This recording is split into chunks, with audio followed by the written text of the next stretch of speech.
Anong good evening muli sa inyong lahat. Amen.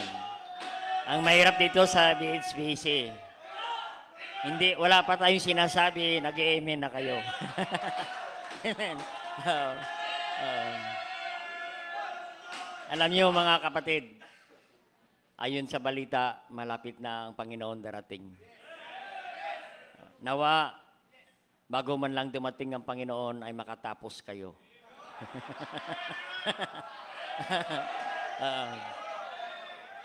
Nakakalungkot, madatnan kayo na nag-rapture na nandito pa kayo. Hindi pa makapasa-pasa. Amen. Alam ko, masaya kayo, nakapasa kayo eh. Ay, yung iba hindi. Alam mo, nung araw, ay sa pagdating ng oral, basta sigurado ka lang ligtas. May pag-asa. Kasi ang huling tanong, ligtas ka ba? Opo, pastor. Ayun, may pag-asa ka. Sa langit ka pupunta. Amen. Alright, salamat po sa Panginoon. Baka maubusan ako ng oras. Sige po, salamat sa privilege muli ng pagpangaral ng salita ng Panginoon. No. Okay, salamat po sa Diyos. At dako na po tayo sa pinakamalagang sandali ng pangangaral ng salita ng Diyos. Dito po tayo sa Book of Ephesians. Thank you po sa BHBC, no, sa pag-invite muli sa akin. Ephesians chapter 4.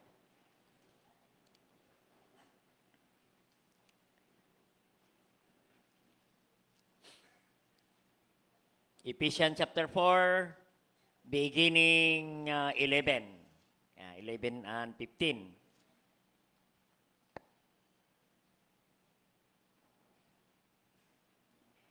Verse 11. Salita natin babasahin mula 11. At sabay-sabay natin ang verse 15.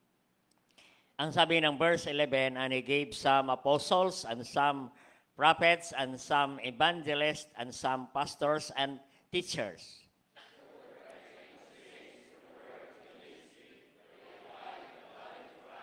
Till we come in the unity of the faith and of the knowledge of the Son of God, unto perfect man, unto the measure of the stature of fullness of Christ, that we henceforth be no more children tossed to and fro, and carried about with every wind of doctrine, by the sleight of men and cunning craftiness, whereby they lie in wait deceived.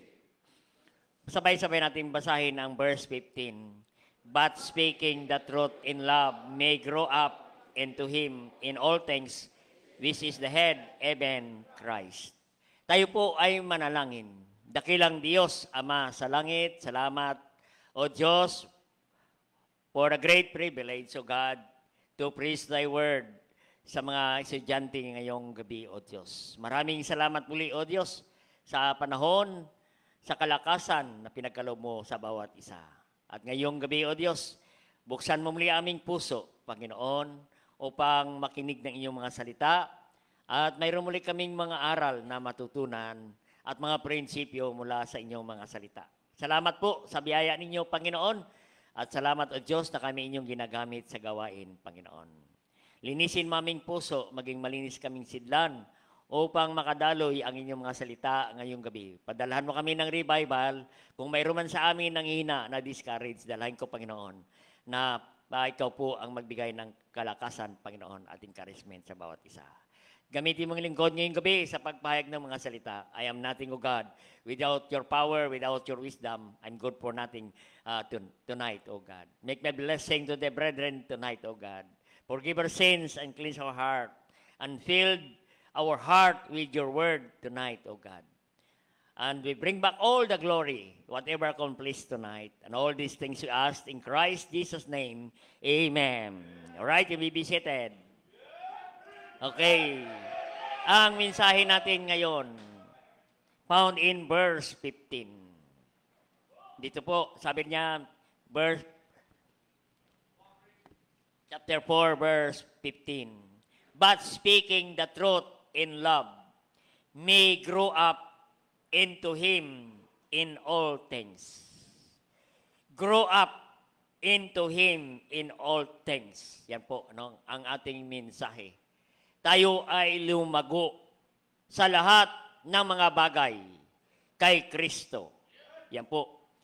Dapat tayo bilang Kristiyano ay lumalago. No, lumalago. Nadagdagan ang ating pananampalataya. O sabi ng Colossians 1 verse 10. Increase in the knowledge of God. Nandoon. Sa 1 Peter chapter 3 verse 18. And sabi niya, but grow in grace in the knowledge of the Lord Jesus Christ. No? Dapat malalim ang ating pagkakilala sa ating Panginoong Hesukristo. No? At yan po, ang usapin natin ngayong gabi, paano ang Kristiyano lumago, no? Sa mga bagay. At makita natin, kapatid, sa ating paglago, kailangan natin ng simbahan.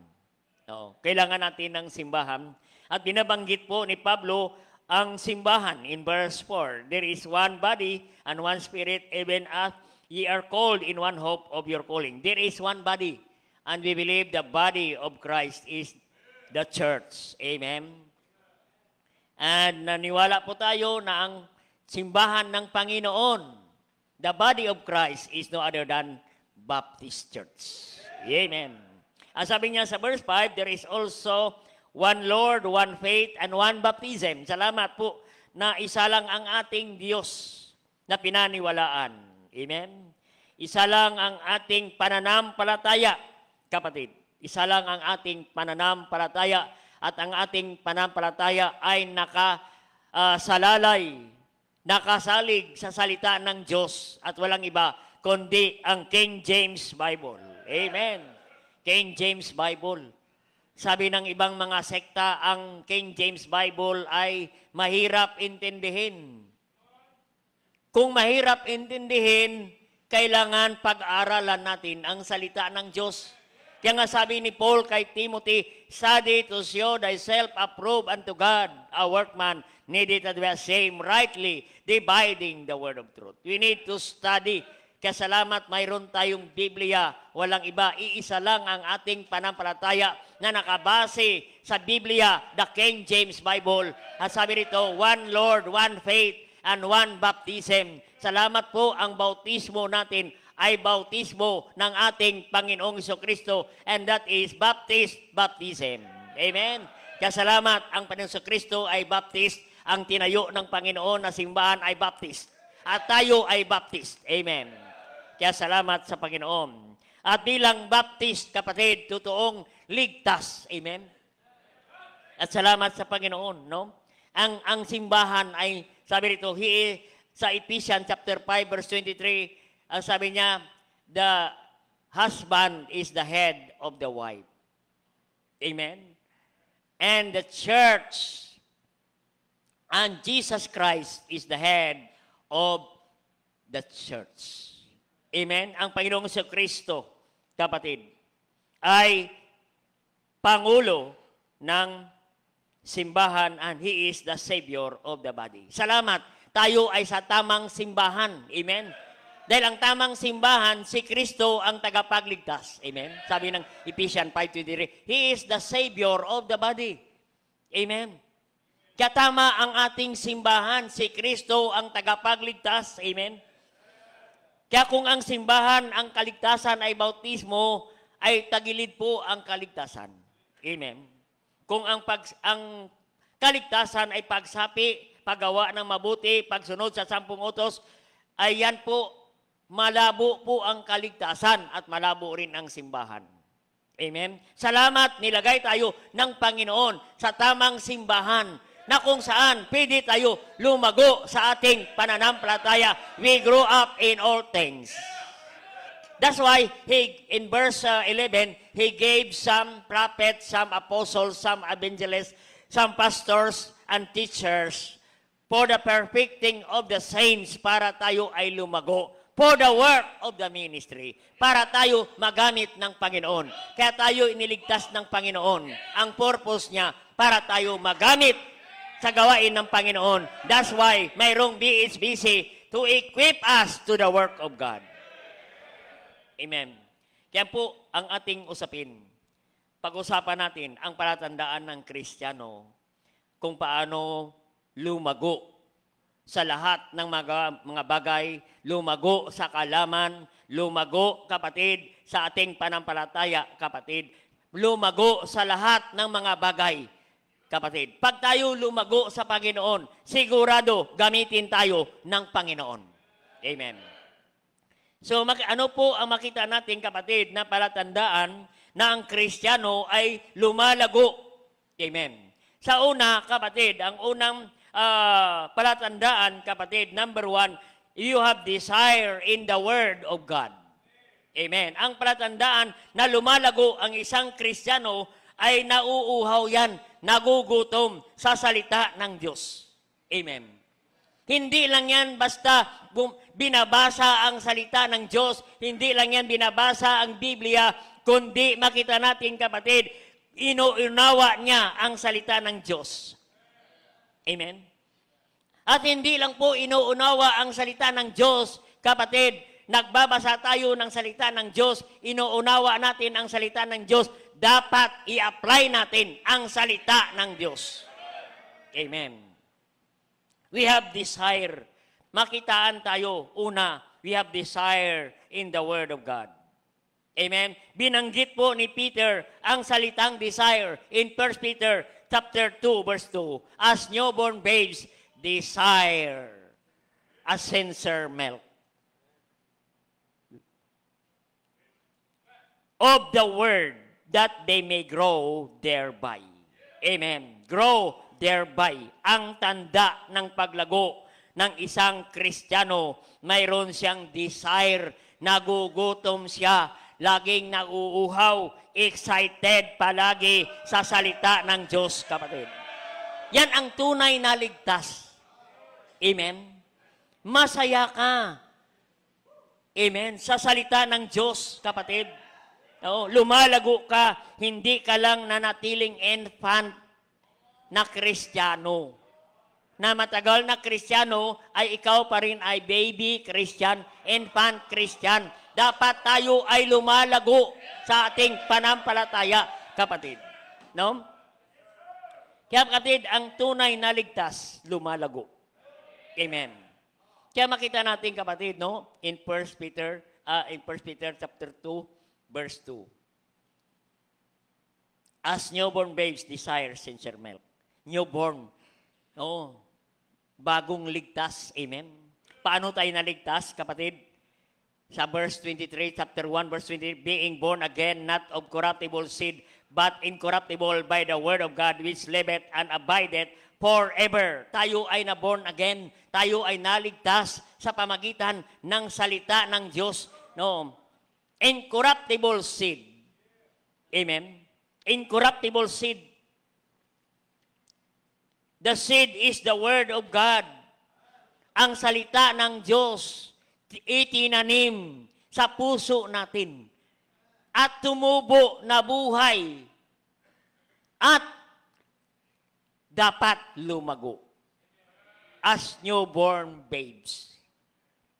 Amen. Hindi pwedeng hindi lumago. Ang tunay na ligtas, sabi niya, liveth and abideth forever. Amen. Tayo ay buhay, alive, kapatid. Liveth and abideth forever. Kaya nga ang tunay na ligtas, kapatid, nanatili yan sa Panginoon. Amen. Kasi ang hindi tunay na ligtas, hindi tatagal sa salita ng Diyos. Madali ma-offend at mawala, kapatid. Hindi siya lalago, kapatid. Ang tunay na ligtas, we grow up in all things, kapatid, and we have desire in the Word of God. Nauuhaw, nagugutom sa salita ng Diyos. Amen? Parang baby. Pag nagugutom ang baby, maghahanap ng gatas. Amen? Excited siya, kapatid. Masaya, kapatid. Ganon ang Kristiyano, kapatid, na mayroong desire, nais lumago, excited sa salita ng Diyos, excited makinig ng salita ng Diyos, kapatid. Ayan, sumisigaw ng Amen. Amen. Ano bang Amen? Ay Word of God. The last word of the Bible is Amen. Amen. It means you agree. Amen means thank you. Amen means hear and hear the Word of God.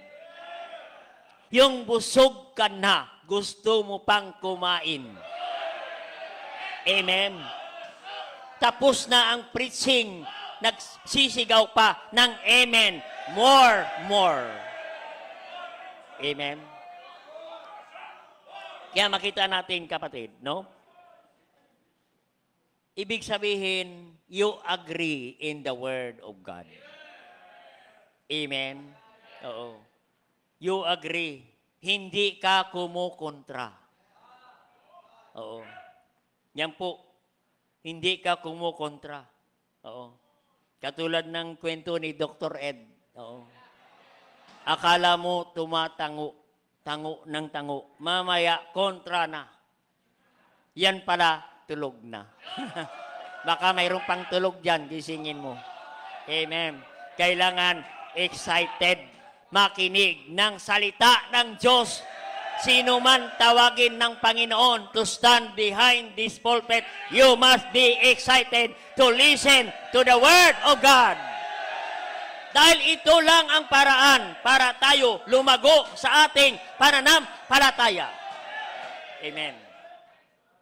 Kaya makita natin, kapatid, no? Hindi lang natin binabasa ang salita ng Diyos. Inuunawa pa natin ang salita ng Diyos. Anong sabi ng Psalm chapter 1 verse 2? But His delight is in the law of the Lord. And His law doth He meditate day and night. Amen. His delight. Amen. Yung delight, hindi po ito ice cream. Hindi po ito iniinom. Ibig sabihin ng delight, masaya ka, natutuwa ka, pag mayroong preaching ng salita ng Diyos. Kasino man tatayo sa lugar na ito, you must be excited to listen to the Word of God. Amen? Para tayo tumibay sa ating pananampalataya. Romans 10:17, faith cometh by hearing, and hearing by the Word of God. Hindi tayo nagsasawa sa pakikinig ng salita ng Diyos. Amen. And He meditate day and night. Amen? Meditate. No? Pinagbulay-bulayan mo ang salita ng Diyos. Pinagmuni-munihan mo ang salita ng Diyos. No. Nilalasahan mo ang salita ng Diyos. Yan po ang word na meditate. Ninanamnam mo ang salita ng Diyos. Katulad ng kalabaw, kapatid. Pag kumakain ng kalabaw, ninanamnam niya ang salita ng Diyos. Amen? Ninanamnam niya ang salita ng Diyos. Hindi katulad ng ibang mga Baptist. Amen? Hindi ninanamnam ang salita ng Diyos. Nilulunok ang salita ng Diyos. Amen? Sabi ng iba, di bali magpakain ka ng banda at musiko, wag lang Baptist. Kasi ang malakas kumain mga banda. Pag piyesta, malakas kumain ang mga banda at musiko. Pero pag nag-imbita ka ng Baptist, walang tatalo sa Baptist. Amen. Kasi wala naman tayong bisyo, kundi yan ang ating bisyo. Amen. Yan ang bisyo ng Baptist. Amen?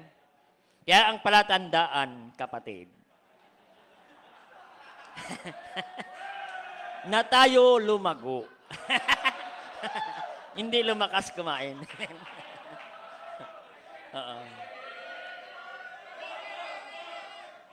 Meron kaming na-invite. Kababaptize lang. In-invite ko sa birthday ng kapitbahay. Sabi niya, Pastor Bong, bakit mo in-invite yan? Nako. Tama nga. Ubos ang spaghetti. Kapatid, ano pa lang yan ha? Kababaptize pa lang yan. Kababaptize pa lang. Pero malakas na. Amen. Kaya kapatid, kaya dapat madagdagan ang ating kaalaman. Amen? Sabi ng Colossians 1:10 increase in knowledge of God. Madagdagan ang ating kaalaman. Kaya salamat mayroong BHBC to equip us. Amen. Para tayo magamit ng Panginoon. Amen. Kaya pakita natin kapatid, pag malalim ang pakilala mo sa Panginoon, hindi ka basta-basta mag-quit kapatid sa gawain ng Panginoon. Kaya kapatid, ibabad mo pa ang ating sarili sa salita ng Diyos. Oo. Kunting babad lang sa cellphone. Amen. Kasi maraming nagpupuyat sa cellphone kaysa pagbabasa ng Bible. Bira ka lang makabalita eh. Pastor, nagpuyat ako kahapon ng pagbabasa ng Bible.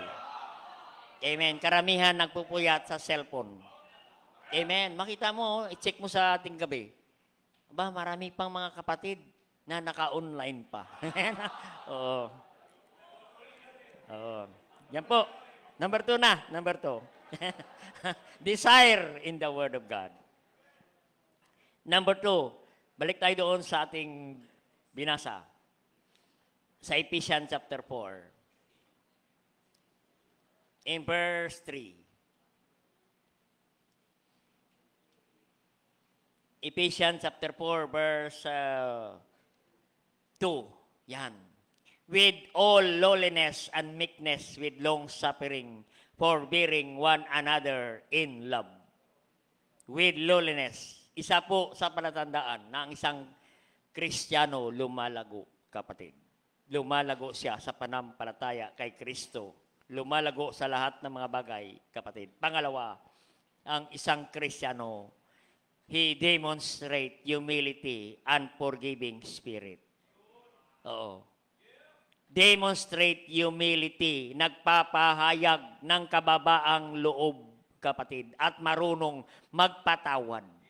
Amen? Yan po ang Kristiyano, lumalago. Hindi siya nagtatanim ng galit. Amen?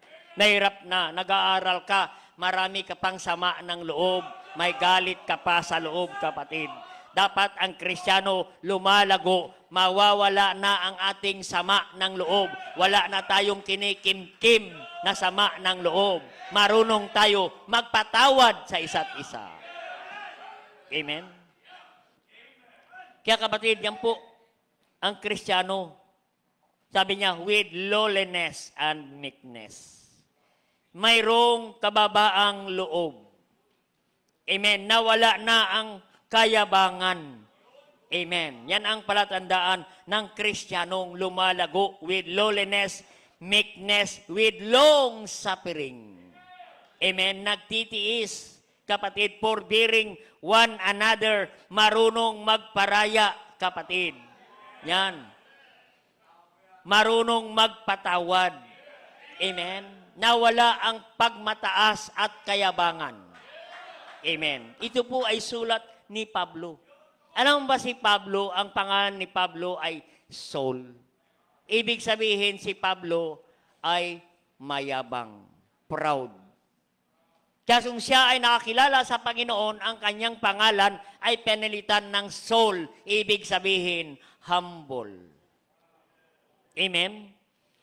Humility ang kailangan, kapatid. No? Pag unti-unti tayo lumalago sa kaalaman, dapat makitaan tayo ng pakumbaba. Amen.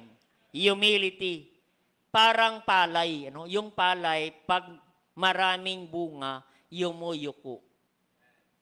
Amen.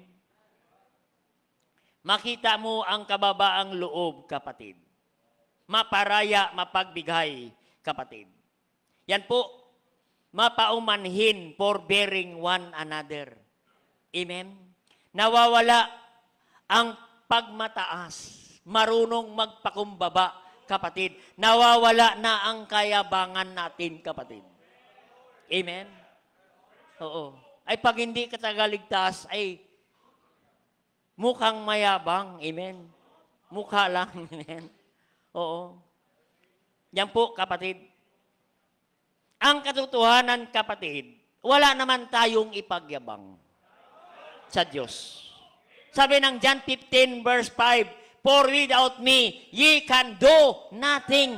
Wala naman tayo pag wala ang Diyos. Amen. Kaya wala tayong ipagyabang, kapatid, sa isa't isa. Amen. Kasi lahat, wala tayo, lahat meron tayo, hiram lang yan sa Diyos. Amen. Ang buhay natin, hiram sa Diyos. Amen. Kaya salamat sa Panginoon, kaninang umaga, ginising ka ng Diyos. Ay kung hindi tayo ginising ng Diyos, dire-diretso na tayo ngayon, kapatid. Baka ngayon, minimikapan na tayo. O, nahirapan pa yung parlor magpangiti. Oo, kasi hindi ka ngumingiti. Amen. Oo. Dapat, buhay ka pa, ngiti ka na. Amen. Oo. Para hindi mahirapan ang funeral. Amen. Oo. Hindi ka na kailangan i-retouch. Amen. Oo. Salamat sa Panginoon. Amen. Buhay ka pa. Amen. Praise God. Maraming natulog, hindi na gumising. Amen. Yung kapitbahay namin, kapatid. Oo. Ito, hindi nakakatuwa, nakakalungkot to. Ang mahirap sa inyo, nakakalungkot na eh. Hindi pa kayo nalulungkot. Yung kapitbahay namin nung August 6, lumabas ng bahay, dumaan yung motor, nasagasaan, patay. Biro mo yan, kapatid. Hindi mo inaasahan, kapatid. Kaya kapatid, ang buhay natin, hiram lang sa Diyos. Every day in our life is borrowed from God. Oo. Hiram lang natin sa Diyos yan, kapatid. Kaya lahat ng bagay, hiram lang natin sa Diyos. Amen? Wala tayong ipagmalaki sa Panginoon. Amen? Lahat hiram. Amen? Ano mang mayroon sa atin, hindi yan atin. Amen? Oo, hindi yan atin, kapatid. Lahat yan, kapatid, ay blessing ng Panginoon. Yan ay hiram lang natin sa Diyos. Amen? Hiram lang natin lahat yan sa Diyos. Amen? Anong mayroon sa atin? Sabi nga ng ibang mga pastor, buti ka pa, pastor, may sasakyan ka na. Sabi ko, hiram ko lang yan. Puro ka na lang hiram. Yung sasakyan mo, may pangalan, Pastor Bungi. Hiram pa ba yan? Amen. Hiram ko lang yan sa Diyos. Amen. Blessing yan mula sa Diyos. Amen. Yan po, blessing. Lahat po mayroon sa atin. Yung damit, may nagregalo nito. Yung necktie, may nagbigay. Alam ko pa. Yung sinturon, may nagbigay. Yung pantalon, may nagbigay. Blessing ng Diyos. Amen. Yung medyas, bago na ang medyas ko ngayon, may nagbigay na naman. No? May nagbigay ng bagong sapatos. Hindi ko lang sinuot ngayon. Lahat, bigay. Huwag sana ma-offend ang nagbigay. Baka kunin nila ang lahat ng binigay. Ano mangyari sa akin? Mangyari ang sinasabi ni Job, naked came I out my mother's womb. Hubad ka, dumating. Hubad ka rin umalis. Kasi lahat, hiram sa Diyos. Amen? Kaya kung mayroon ka, blessed be the name of the Lord. Amen. Yan po. Wala tayo eh. Amen? Kaya we need to humble and forgiving one another. Alam mo, pag humble ka, pagpalain ka ng Diyos. Pagpalain ka ng Diyos. Tingnan niyo sa Proverbs Tungayin natin, Proverbs 3:34. Proverbs 3:34.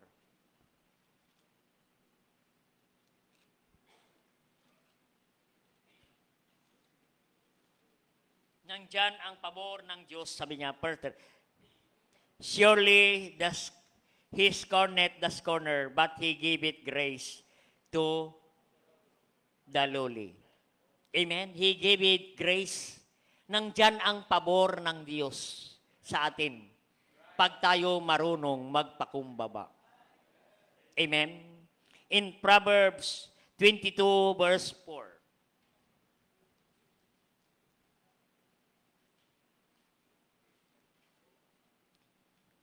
Humility and fear of the Lord are riches. Biro mo yan, kapatid. Pag lumago ka, makakitaan ka ng pakumbabang loob. Pagyamanin ka ng Diyos. Pagyamanin ka ng Diyos. Amen? Ang kayamanan, kapatid, hindi lang pera. Amen? Hindi lang pera ang pinag-usapan. And honor and life. Amen? Honor and life. Amen? Marunong tayong magpakumbaba. Kunting sagi lang. Alam mo, last preaching ko rito, binangga po kami ng motor, kapatid. At ang motor na nagbangga sa amin ay tinakbuhan po kami.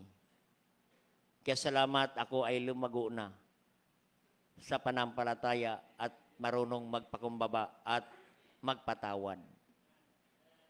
Oo. Kaya kapatid, nakita ninyo isang kotse, nagitgitan sila at motor. Pinalo ng may-ari ng motor ang kotse. Binaril ng may-ari ng kotse ang motor. Patay. Bakit? Pagkayabangan, kapatid, ang ipairal natin, kapatid. Noon. Kaya nga, tama ang Biblia, humility, kapatid. Riches, honor. By humility and fear of the Lord are riches, honor, and life. Pahabain ng Diyos ang buhay natin, kapatid. Pag marunong tayo magpakumbaba. At itataas ka ng Diyos. Amen? Itataas ka in Psalm 147 verse 6. Psalm 147 verse 6.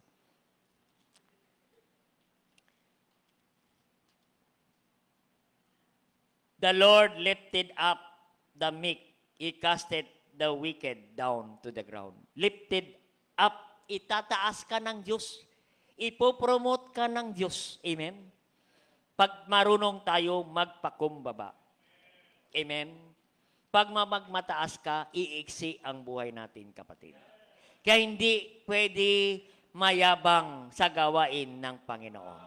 Dapat marunong tayo magparaya, kapatid, at marunong tayo humingi ng tawad. Amen? Pag nagkamali tayo, hingi tayo ng tawad. Amen? Noong Lunes, kapatid, nagbiyahe kami papuntang Bulacan. Kapatid, Bulacan. Yan, ang driver, si Iyo, driver. Pagdating sa Bulacan, may Kawayan, liko kami. Nagkamali yung liko, yung pasok. Instead na papuntang Mikawayan, ang pinasok to Manila. Ay, sabi ko, 2 oras ng biyahe natin, tapos babalik ulit tayo sa Manila. Nagkamali. Nahinto kami doon sa gitna, kapatid. Anong gagawin natin? Pag diretso mo, Manila na naman tayo, babalik na naman tayo sa pinanggalingan. Sabi ko, U-turn na lang, U-turn. Ayun. Eh, maraming enforcer. Nag-U-turn pa. Galit na galit ang enforcer pagdating. Sabi ko, buksan mo yung bintana. Sigawan ko. Sir, sorry. Sinigawan din ako.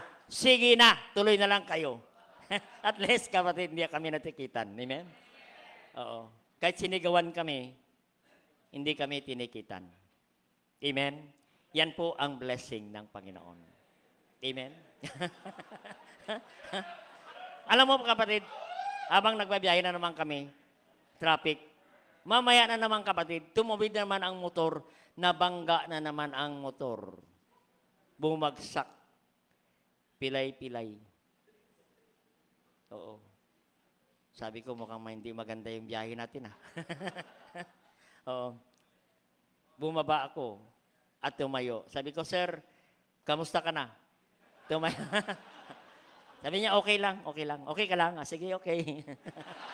Halika, itayo natin yung motor. Okay. Okay ka lang? Okay. Okay lang daw, okay. Kaya, salamat sa Panginoon. Amen. Kailangan mayroong pakumbabang loob ka, kapatid. Oo. At marunong magpatawad. Demonstrate humility and forgiving spirit. Amen. So, number 3 na. Malapit matapos na. Number 3. Kasi may exam pa kayo. Number 3. Desire in the Word of God. Demonstrate humility and forgiving spirit. Number 3. Decide to obey in the Word of God. Amen. Pag ikaw ay lumago, kapatid, nagdesisyon ka na sumunod sa salita ng Diyos. Hindi na mahirap sumunod sa Kanyang salita. Hindi na mahirap sumunod sa kalooban ng Diyos, kapatid. Oo. Pag ikaw ay lumago sa salita ng Panginoon. Makita natin yan sa Ephesians 4. Ephesians chapter 4, verse 12. Sabi dito, for the perfecting of the saints, for the work of the ministry, for the edifying of the body of Christ. Amen. Kaya tayo lumalago para sa gawain ng Panginoon. Amen. Ang kailangan sa gawain ng Panginoon, kapatid, ay ang pagsunod natin sa Kanyang salita. Amen? Sa Kanyang salita. Kaisa po sa palatandaan na ang ating paglago ay nagdesisyon tayo na sumunod sa salita ng Diyos.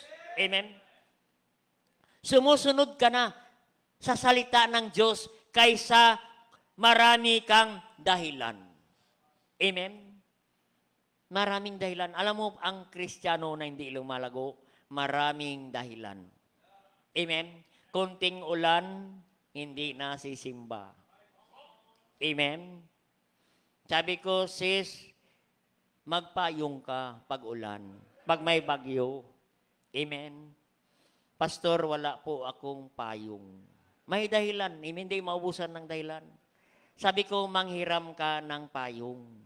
Wala akong mahiraman. Sabi ko, bumili ka na lang ng payong. Sabi niya, wala naman akong pambili. Maghanap ka ng hulugan. Wala naman akong panghulog. Manghulog ka sa Bombay, hulugan. Wala akong pambayad, pastor. Amen. Kumuha ka, kapatid. Pag wala kang pambayad, lumipat ka ng bahay. Hindi ka na masingil. Oo. Alam nyo na. Alam nyo na. Kaya pwede na kayo kumuha ng hulugan. Lipat na kayo sa kabilang apartment. Hindi ka na mahanap. Yan po, kapatid. No? Sumunod ka.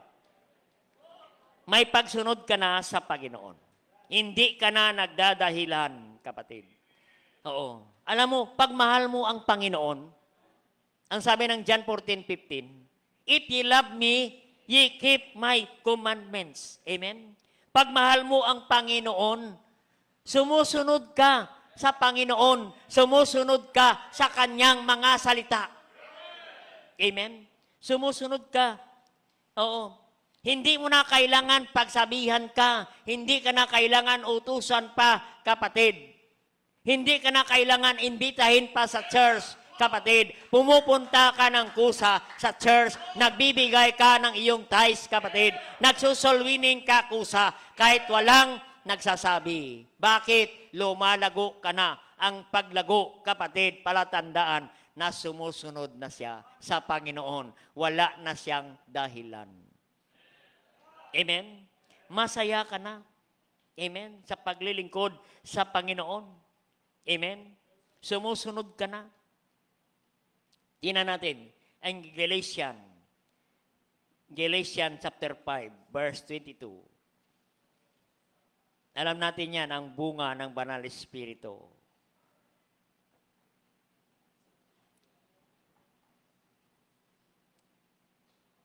Galatians 5:22.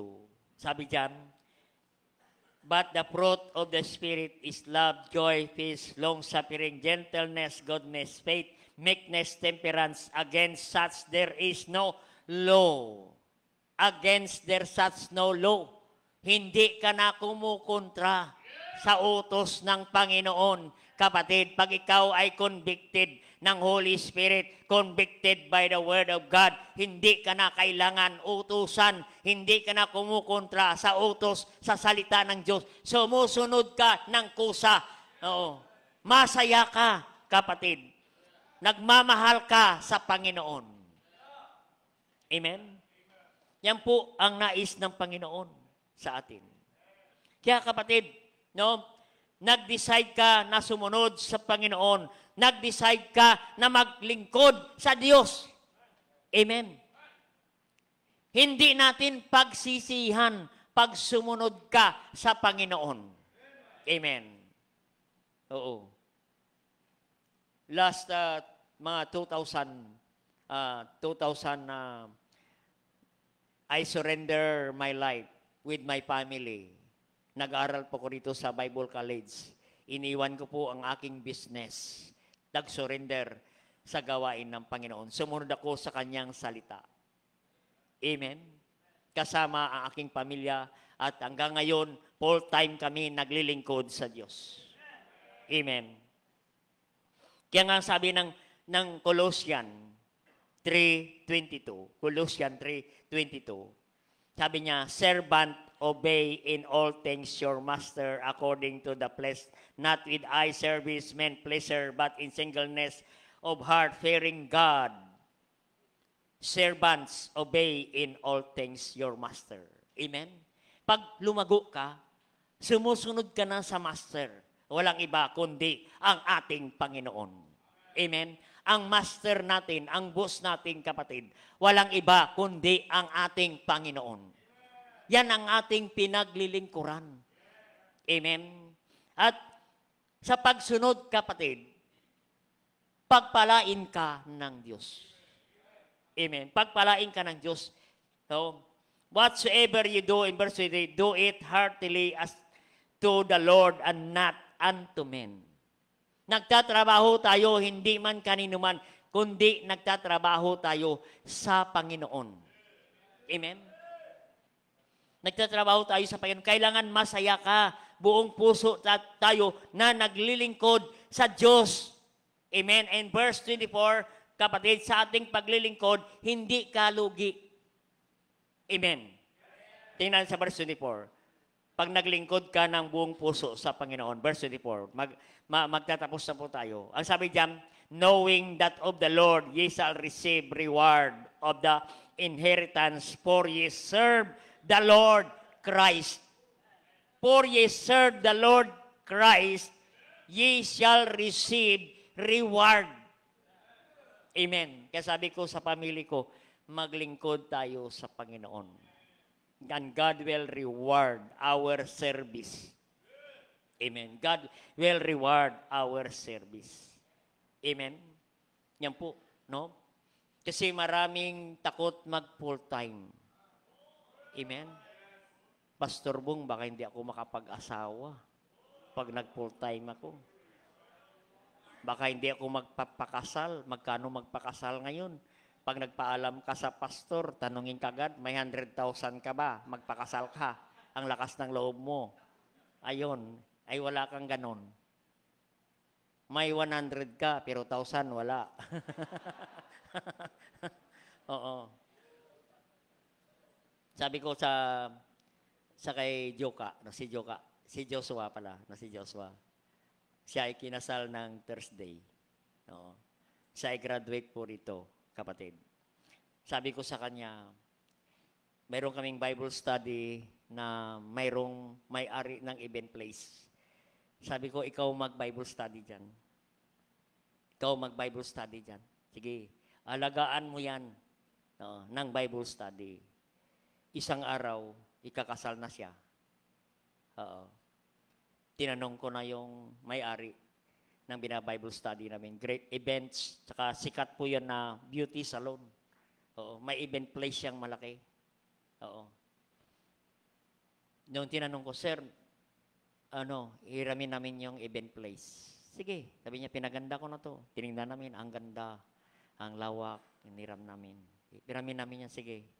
Nung malapit na yung kasal, nilapitan na namin. Sabi ko, sir, magkano pala yung event place na ito? Kasi alam ko, mga 35,000 ang event place. Ano sabi niya sa akin? Pastor Bong, kinausap ako ng Panginoon na wala na kayong babayaran. Biro mo yan, 35,000. Sabi ko, sir, di ba magaling ka mag-makeup? Magkano naman ang makeup? Sa bride. Sabi niya, wag mo kong tanungin, pastor. Mahal ako maningil. Mahal ang bayad ko. Kaya sabi ko, hindi na po ako magtatanong. Basta, make-upan mo sila lahat. Hindi ako magtatanong. Alam mo kapatid, natapos ang kasal ng Webes, na-make-upan lahat, makasama doon sa bride. At hanggang ngayon, hindi pa ako nagtatanong. Tsaka hindi ko siya tatanungin. Amen. Yan po ang blessing, kapatid. God will reward. Amen. God will reward your service. Sabi ko, nakita mo na ang blessing ng Diyos? Oo. Nung nag-organize tayo, may bayad. Church, may bayad. Ikaw, kinasal, walang bayad. Nung nag-event kami dyan sa organization, nagbayad ako ng 10,000 para sa aircon. Pero siya, libre lahat. Kasi bakit? Naglingkod ka sa Diyos. Amen. Kaya sabi ko, tapos na yung kasal mo, tuloy-tuloy mo pa rin mag-Bible study. Bakit? Kasi si Sir ay matanda na. Mga isang araw, yung event place niya, ay ibibigay niya sa'yo. Yan ang hintayin natin. Yes, amen. Kasi sabi naman ng Bible what you think you become. Sabi ng Proverbs. Kaya kapatid, decide to obey the word of God and God will reward. God will bless you. Kaya huwag kang matakot sumunod sa salita ng Diyos. Huwag kang matakot maglingkod sa Diyos. Kapatid. Pagpalain ka ng Diyos. Amen. Yan po ang palatandaan na tayo ay lumalago na sa ating pananampalataya kay Kristo. We have desire in the Word of God. We demonstrate humility and forgiving spirit. And we decide to obey in the Word of God para tayo magtrabaho sa gawain ng Panginoon. Hindi ka lugi, kapatid, kung sumunod ka sa Panginoon. God will bless and God will give us reward, kapatid. Tayo po ay manalangin. Dakilang Diyos, Ama sa langit, thank you, God, for great message tonight, O God. Salamat po sa mga Bible student ngayong gabi na narito, O Diyos. Salamat po sa kanila, Panginoon. Patuloy mo kaming encourage na huwag kaming matakot sa paglilingkod sa inyo, Panginoon. And bless mo po ang aming invitation ngayong gabi, Panginoon.